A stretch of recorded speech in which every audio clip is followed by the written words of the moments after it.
Afternoon, everyone. Welcome to Turning Two Tunes. My name is Hannah Martin, and I am your host of the very best country music and baseball talk show around. We've got a really exciting show planned for you today. We're going to be talking about the Mariners, of course. We're going to talk about the Cleveland Indians and the history that they've made this week. And we're going to talk about the Red Sox and their pitchers, of course, because it wouldn't be a Hannah Martin show if I didn't talk to you guys about the Red Sox. I'm so hyped for today's show. As always, you can call in today at any point in the show to chat with me and be on the air. The best time to call in is when I'm playing music, so I can get to your call right away. That number is 509-335-2207. All right, guys, I hope you are settled in for the next 2 hours because I have a great show planned for you, and we are going to get the show started off today with Brett Young's song, Close Enough.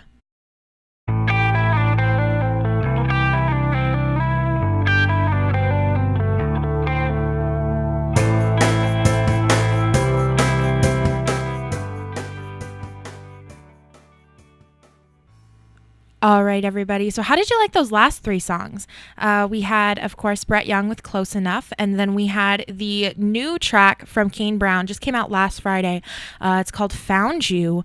And then we had Smithfield with Nothing But the Night, and I really love all three of those songs, especially the new one from Kane Brown. If you haven't checked out his album yet, it's a self-titled debut. You definitely should because he's got some great songs on there. All right, so now it is time for perhaps our most popular segment on the show, where we answer the question every week, if this year is the Mariners' year. If this is the year that they break that playoff drought since 2001, if they break the 40-year-old World Series drought and they win the World Series. So we are going to answer that question right now. Is it the Mariners' year? Wow. Is it the Mariners' year? You know, this is a question that is kind of getting easier and easier to answer, which is not good for the Mariners because it's trending in the wrong direction. They had a really pivotal series with the Astros this weekend, Friday, Saturday, Sunday series in Houston. And they've dropped the first two of the series, which is not good. They tried to stage a comeback yesterday, but it was unfruitful. They lost 7-5, I want to say, and then they lost 5-2 on Friday night when I was in the studio and updating you guys on that game live. Right now, as of 5 minutes ago, they are winning in the top of the fourth. They're up 1-0. So that's exciting. Justin Verlander is on the mound for the Astros, so they do have some tough competition across the diamond. But that's good to see. The good news for the Mariners, there's good news and there's bad news. The Angels have won their last two games. The Angels are one of the teams that the Mariners are chasing. The Twins, however, the other team the Mariners are chasing, have dropped their last two.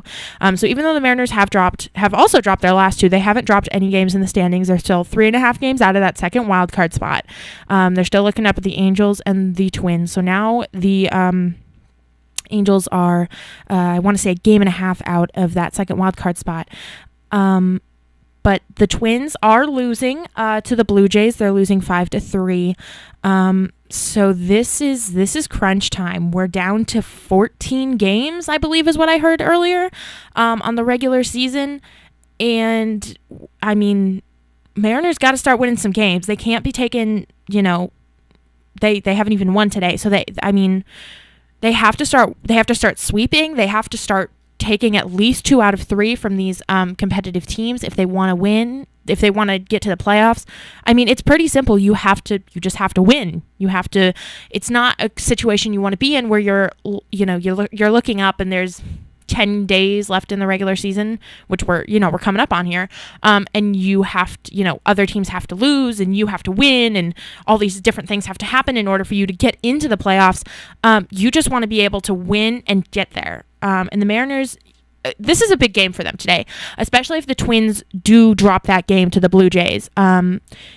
because if they do, they'll be 2.5 games out of that second wild card spot, which to me is, it's hard to say if the Mariners are going to be able to do it. I know a lot of people do want me to say that it's our year, but let's take a look at some of the changes that the Mariners have made recently. They did good news for the Mariners. They've got Paxton back. They've got Felix back.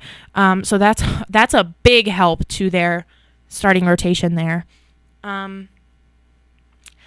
I read an article this morning, I believe it was in the Seattle Times this week. Scott Servais, who's the manager of the Mariners, said he's hoping to get Felix and Paxton both 3 more starts this season. And that's, the way they've set up the rotation is to have Mike Leake pitch, and then have Paxton go, and then have Felix go, and then have Erasmo Ramirez go. And he pitched yesterday and took the loss there. But they don't know who's going to pitch on that 5th day. Ariel Miranda has not worked out for them. Ariel Miranda went 2 innings in his last start against Texas and got pulled. And luckily the Mariners were able to stick together and they did win that game. But Ariel Miranda has lost his spot in the rotation. And so now they're at this place where we're 14 games left in the season, and the Mariners don't know who their 5th starter is. That's not good. That's not a good sign. Obviously. And also not a good sign for the Mariners is in Paxton's return from the DL on Friday night. It wasn't good. He only went an inning and a third. His velocity's down. He only threw 50 pitches. He gave up 3 runs in the first inning. And it's, they said after the game that, he's just trying to get back into the rhythm of pitching. And if it, takes him a couple of starts, that's not going to work because he's only got 3 left on the season. So you obviously want to see him just be able to get right back into that ace shape that he was in before he hit the DL. But is that realistic to ask of him after spending time on the DL to just be able to jump right back in there and say, okay, I'm ready to pitch. Let's go. I'll throw 7 innings of scoreless ball. And that's what the Mariners are hoping from him. Is he going to be able to deliver on that this start? It was definitely not what they were hoping for. Not sure what they're going to get out of Felix there. And the problem that the Mariners have had recently is obviously they went to Texas, they took care of business, they swept the Rangers. That was really great. That was what the Mariners that's what they had to do. That's what they have to continue to do for the rest of the season. But with the Astros series, they're getting men on and they're getting some hits, but they're not getting men in. They're not hitting with men in scoring position, which is a real problem, obviously, because if you're not hitting with men in scoring position, then you're not scoring runs unless you're hitting a bunch of solo shots. But if they're serious about going to the postseason, they have to be able to beat these October caliber teams. They have to beat the Astros. They have to beat the Indians, who they're going to play coming up this week. They can't just sit around and beat up on Texas and Oakland and hope and pray that they're going to be able to make it to the playoffs. They have to start winning games against October caliber teams. And that's been their real problem all year, is not being able to beat the Astros, not being able to beat these other teams that are playoff bound. And, while the numbers are good against Texas, numbers are good against Oakland. Everybody has good numbers against those teams. They have to beat Houston, these good teams. They have to beat them now. Now is go time. There's no more time to sit around and wait for Paxton to get back to his ace status. Like, they gotta cross their fingers. They gotta say, all right, we got 14 games left. What do we got? We're gonna lay it all on the line. We're 3.5 games out. We're gonna go for it. I mean, they made trades. They're signaling that they're going for it. They got Mike Leake for that rotation. Great move, by the way.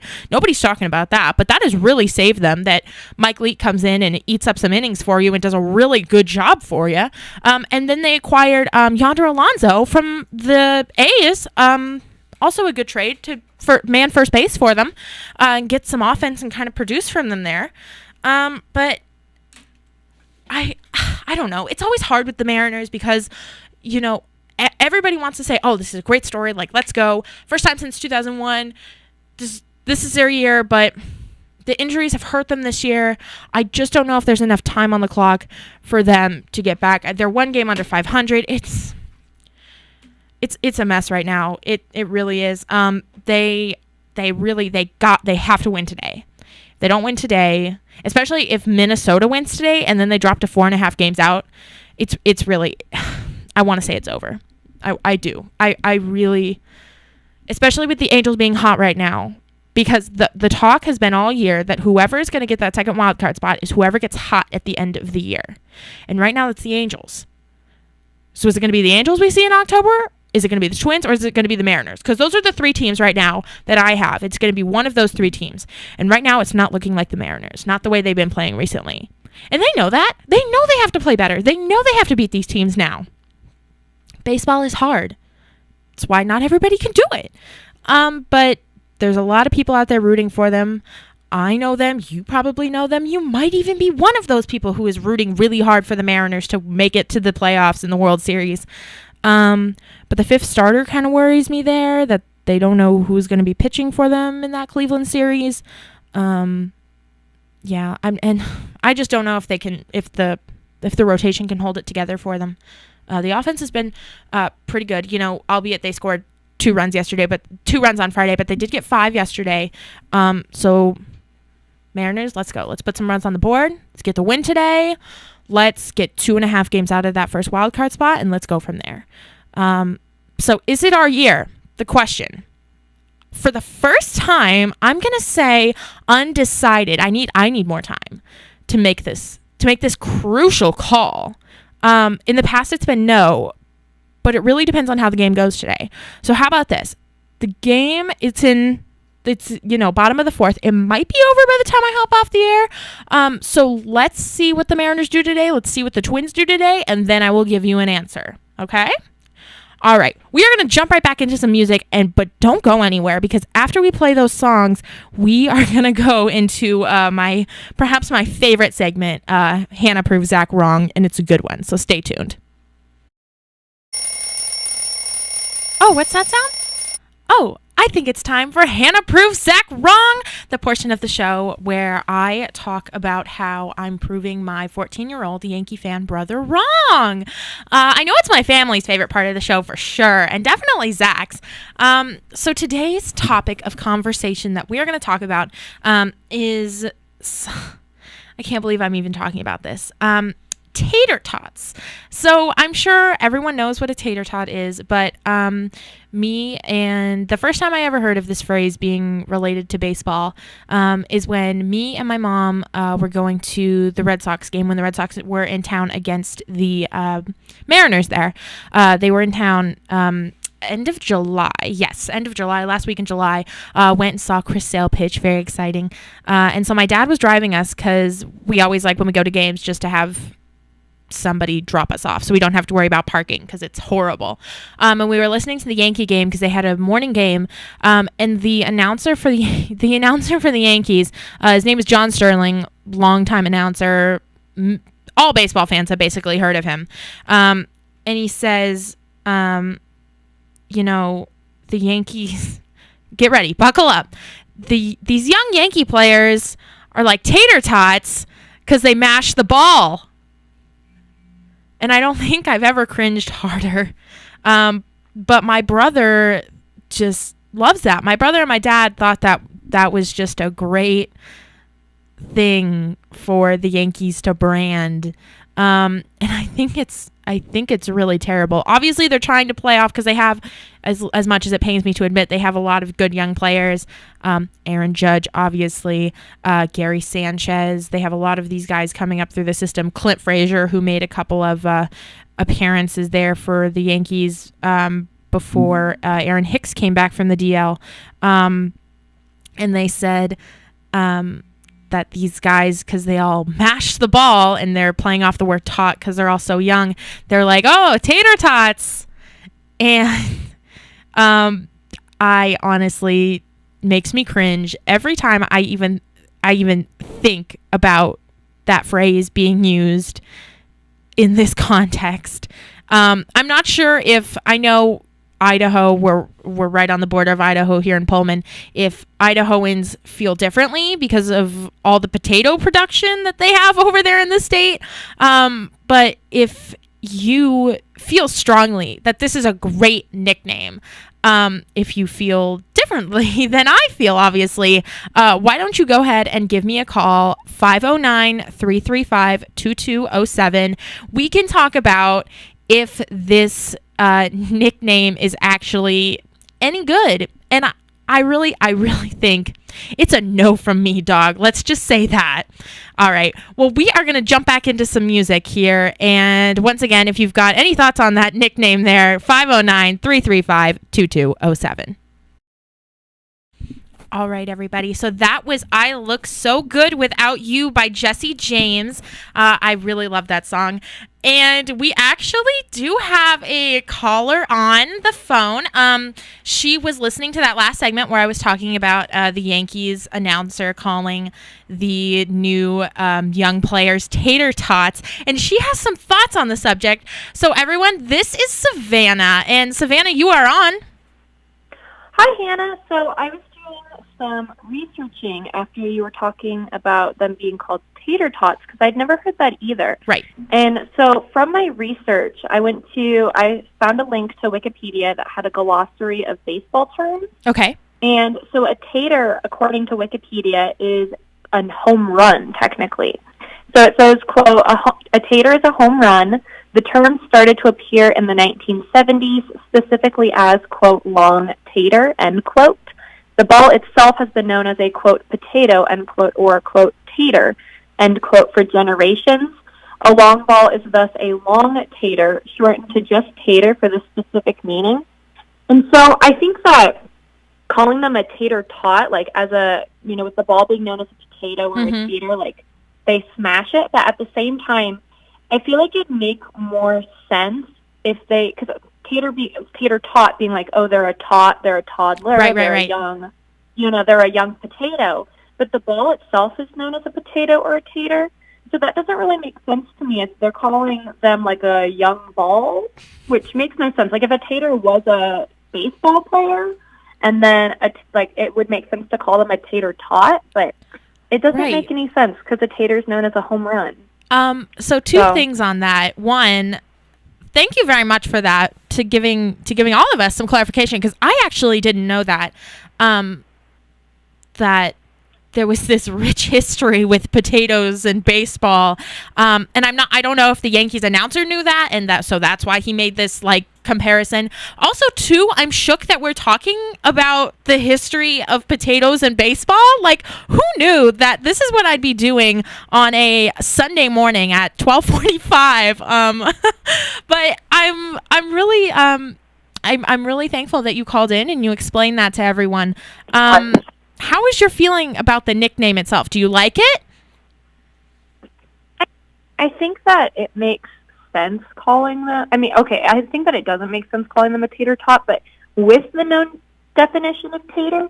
But I think that if they weren't, if the players were actually known as taters or something, I don't know, if the definition was changed, calling them a tater tot might make sense. I think it's a cute nickname because they're tots, they're toddlers.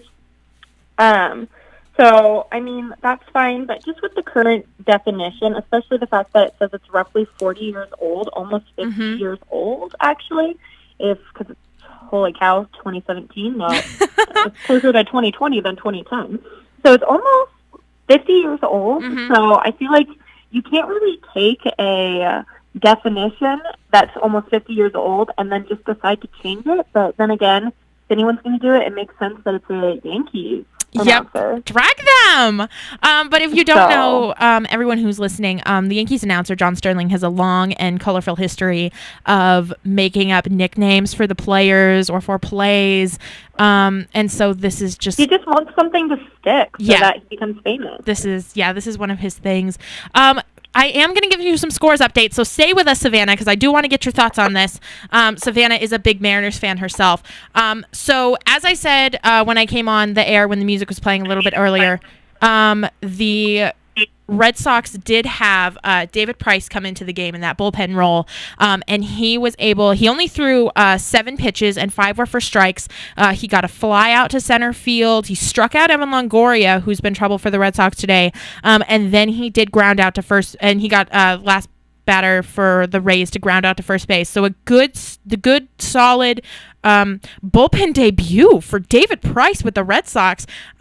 Not sure if he is coming back out there. But we will talk about the Red Sox and the 8th inning pitching struggles that they have had later.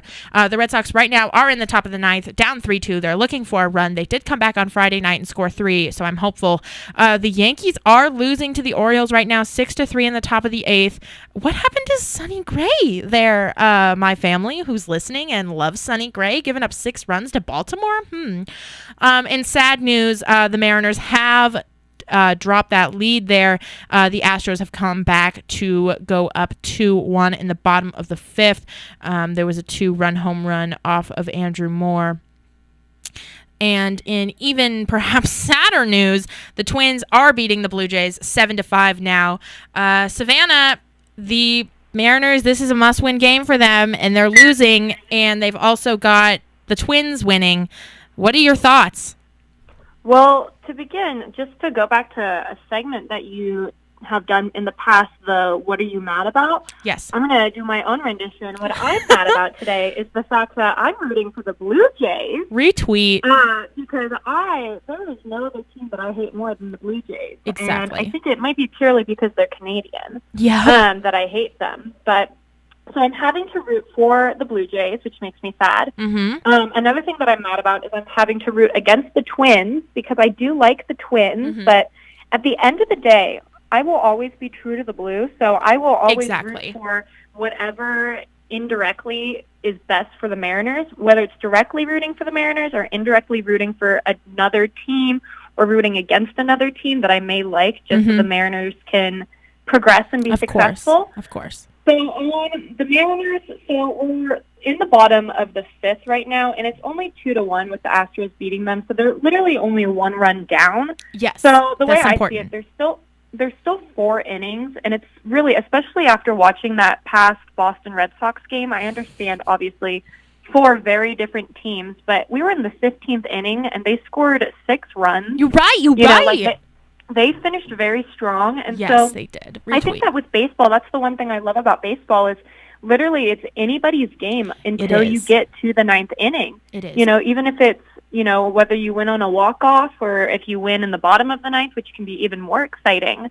I think that it's always anybody's game in baseball. That's one thing that has been really irritating me with football as of recently. With the game yesterday of WSU versus Oregon State, I went into that game knowing that the Cougs were going to win it. Obviously. It was an obviously moment. It was a no-brainer. And so, the Wazoo versus Boise game, that was exciting because you don't know who's going to win it. Mm-hmm, and definitely. So even with baseball, it really doesn't matter because the best team in the league can be having an off day. Exactly. Or even they could be still on their A game and the other team could just be having a good day and they could lose. Mm-hmm. So this is a really great point. And so, yeah. I am glad you made that point. We are going to keep an eye on the Mariners game and all of the games going on today. I do have to inform y'all that the Red Sox have lost. Rajai Davis just grounded into a double play to end the game. But they do take 2 out of 3 from the Rays there in Tropicana. It's the last series with the Rays this year, and the Yankees are losing, so I'm not sweating it too much. I'm going to keep everybody updated on the Mariners there. Fingers crossed that they can come back and beat the Astros just like Savannah was saying there about how, it's not over till it's over, especially with baseball. So thank you, Savannah, so much for calling in. I do hope you enjoy your football game today. I know the Seahawks are playing the 49ers, so I do wish the Seahawks the best there. Also, shout out, I know Hannah Utter, one of my best friends. She might be listening here. She's a big Packers fan. Packers are the Sunday night game, 5 o'clock. They're playing Atlanta, so I do want to give a big shout out to the Packers. But Savannah, thank you very much for calling and offering your opinion up, giving us some clarification on that issue. Thanks for having me. I always love being on Turning Two Tunes. Not a problem. Oh, goodness. Just in another 2-run homer there for the Astros. It's 4-1 now in the bottom of the 5th. Fingers crossed for the Mariners, I guess, is all we can say there. But we're going to jump back into some tunes now. We're going to let the dust settle with the Astros game there. Don't forget to follow KZUU on social media for updates and station information. We are active on Facebook, Twitter, and Instagram. Want to be a DJ on KZUU? We're always looking for interested students and members of the community. If you have a passion for non-commercial music and want to share it with the Palouse, send an email to kzuu.wsu.edu or stop by the studio on the 3rd floor of the Cub. All right, everybody. How about some scores for you?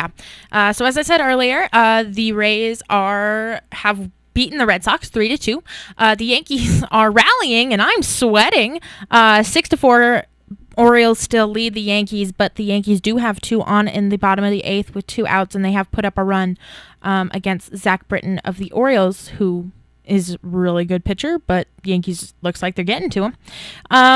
Very sad news. The Astros have taken the lead over the Mariners. It is now 4-1 in the bottom of the 6th. The Astros did get all 4 of their runs in the bottom of the 5th there off of 2 2-run home runs. The Indians are beating the Royals 3-2, but it's the top of the 9th inning, and Kansas City has 2 on with 1 out. The Mets are beating the Braves 2-1 in the top of the 9th. And the Brewers are up on the Marlins 8-3 at the top of the 6th inning. The Twins are still leading the Blue Jays 7-5. That game only in the top of the 5th inning.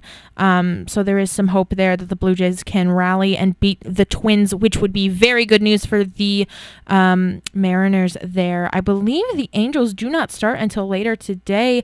Oh, no, they just are underway, and the Rangers do lead the Angels 2-0. So that is good news for the Mariners there. Just in the bottom of the 1st inning there, but Mariners, they'll take anything right now. We're really hoping the Mariners can get to the playoffs there. So now we are going to do another segment here. We're going to talk about the Cleveland Indians and what they've been doing lately. So this is a segment that I like to call Around the Horn.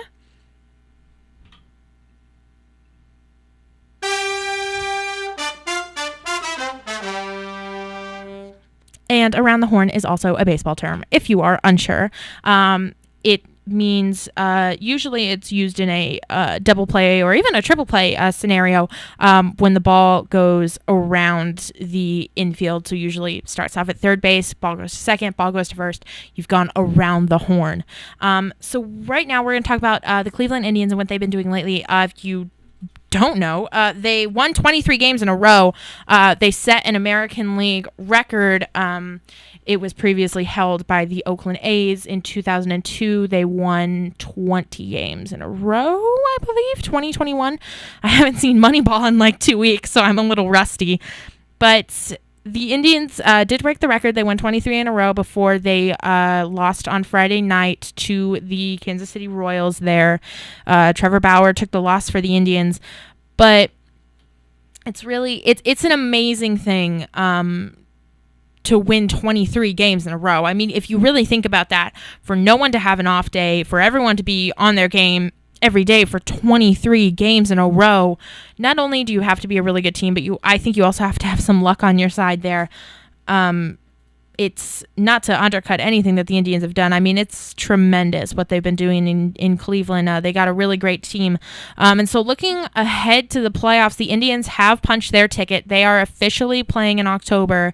The Astros are 1 game away from getting there, so it's pretty much a signed, sealed, and delivered there.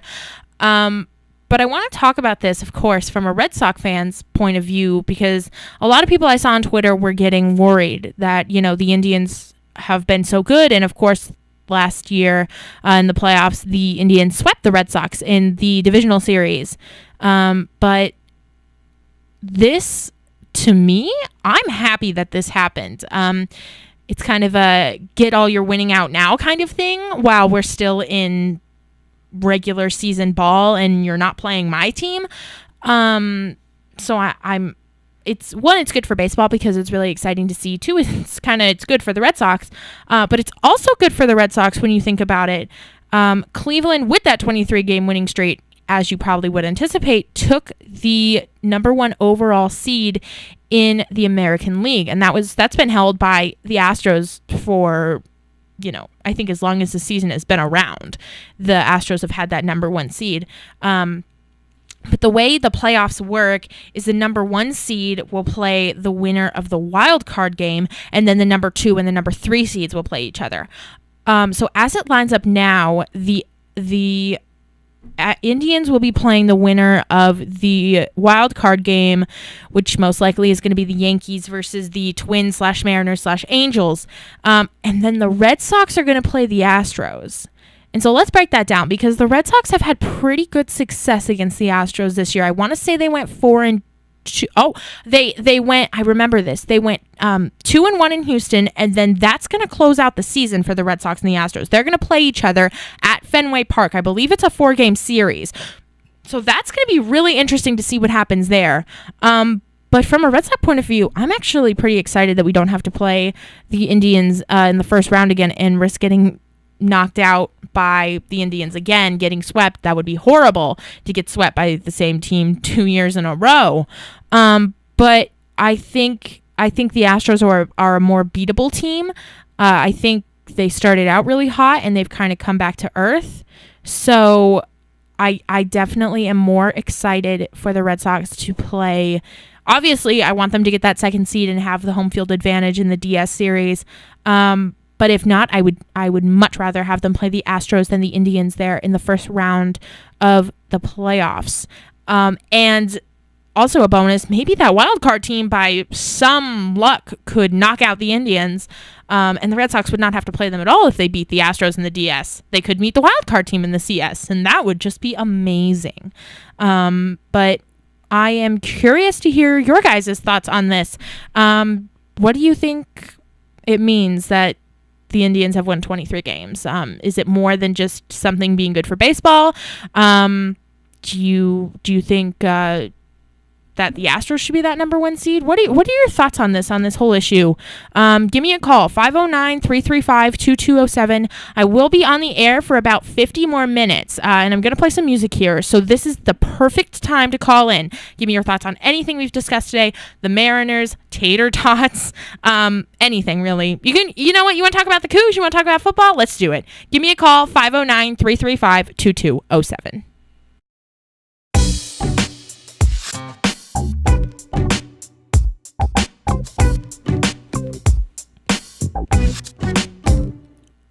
All right, everyone. It is time for one of the viewers' favorite segments, or listeners, I should say.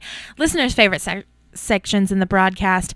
What are y'all mad about today? And I know Savannah mentioned this earlier that we do this segment, and it's basically there's this meme that has been circling, and if you don't know what memes are, they're just very funny jokes that are in the form of pictures and videos online.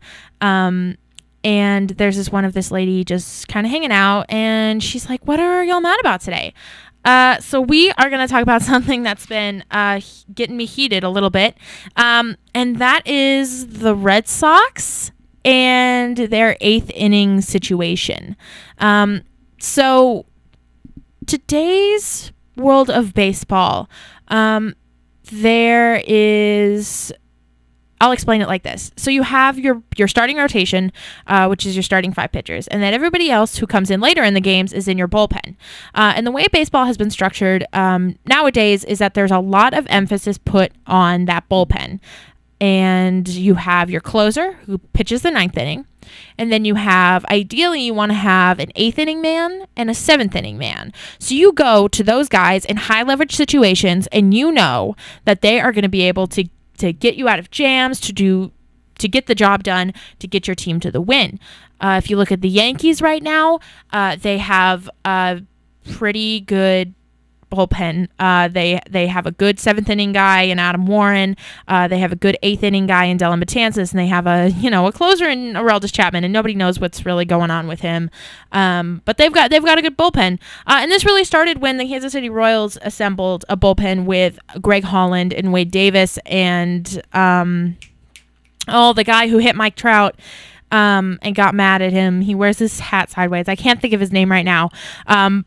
But you have, these really like shut down bullpens, and they really, from the 7th inning on, it becomes much harder to win. And so when you're going into the playoffs, you really want to have that shut down bullpen, especially at the back end with those 7th, 8th, and 9th inning guys. If you look at the Red Sox, they have that closer. They have that dynamite closer. They acquired Craig Kimbrell from the Padres a couple of years back. I want to say 2 years back. And he's been tremendous this season. He's been one of, if not the best closers in not all of baseball, but definitely in the AL. But then you go to that 8th inning, and it's a big question mark, which isn't good with when we're coming down to the end of the season here. The Red Sox tried Matt Barnes in that 8th inning, and it worked for a little bit, but then it kind of all fell apart. His numbers for you: he has a 3.94 ERA, which is not good. He's given up 28 earned runs, and he gives up just about 4 walks every 9 innings. So that didn't work, especially on the road. His road stats are horrifying. So he was giving up a lot of runs in the 8th inning. Red Sox were losing a lot of games. So they tried a bunch of other guys. They tried Heath Hembree, 3.55 ERA, 23 earned runs, 1.45 whips, and, not much better there. They tried Robbie Scott, who was the worst of the bunch, with a 4.01 ERA, 15 earned runs, and a 3.5 walk-to-9 ratio.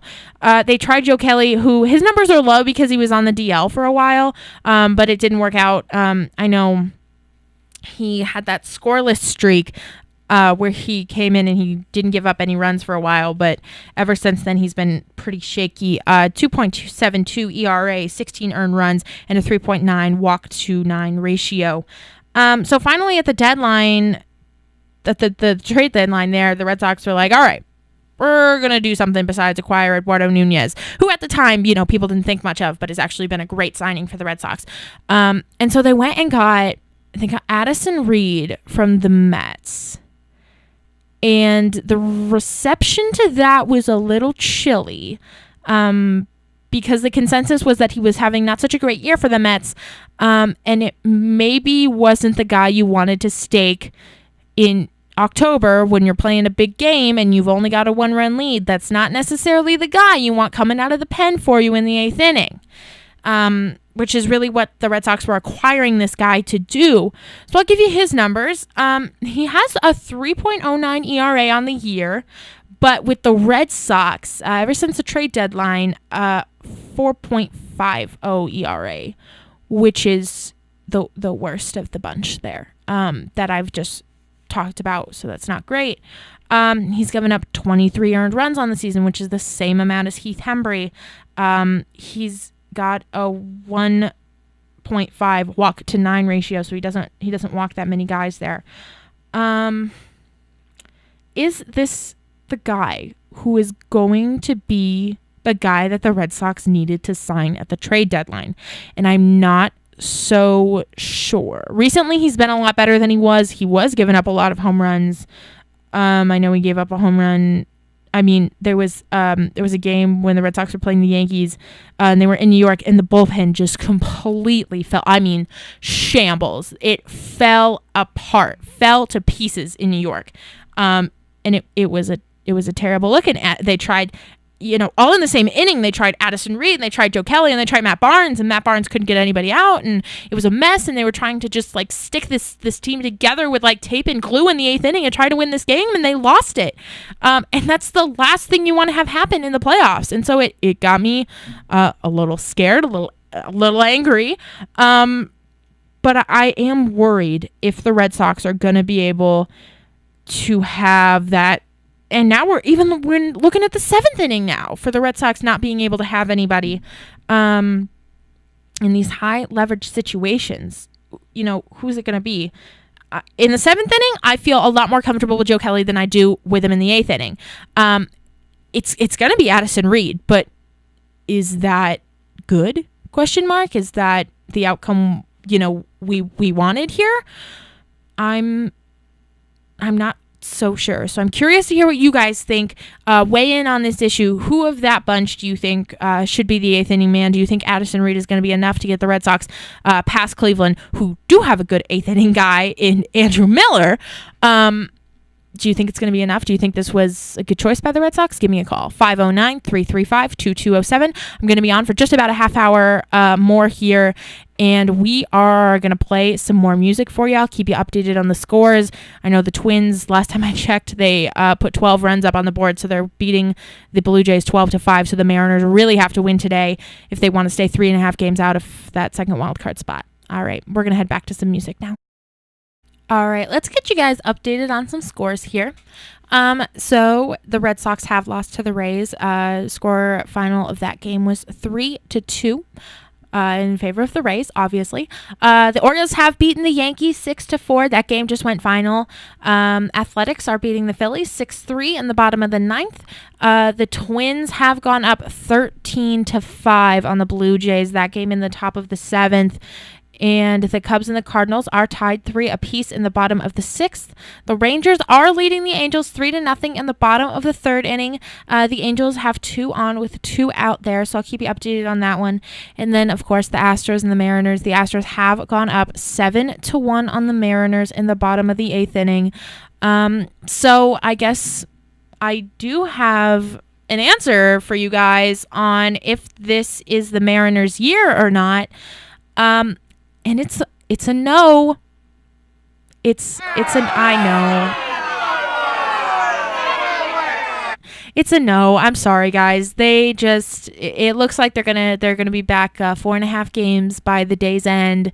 13 games to play, and I just don't have a lot of faith that they can do it. So I believe that second wild card spot, it will either be going to the Twins or the Angels, but I will keep you all updated. I will be back on next weekend, and we can definitely revisit this topic. We will see. Maybe the Mariners will go on a hot run, and they're going to blow everybody out of the water and surprise everybody, and they're going to get that second wild card spot. But right now, as of the moment, it's a no from me. I just can't see it happening. All right. If you want to talk to me about the Mariners, now is your chance. We are only on for 15 more minutes. So that number for the last time today, 509-335-2207. Get your calls in. I'm going to play some music. It's the perfect time, y'all. Get on the radio. Get your voice heard. Let me know what you think. All right. We're going to kick back into some more music now. Here we go.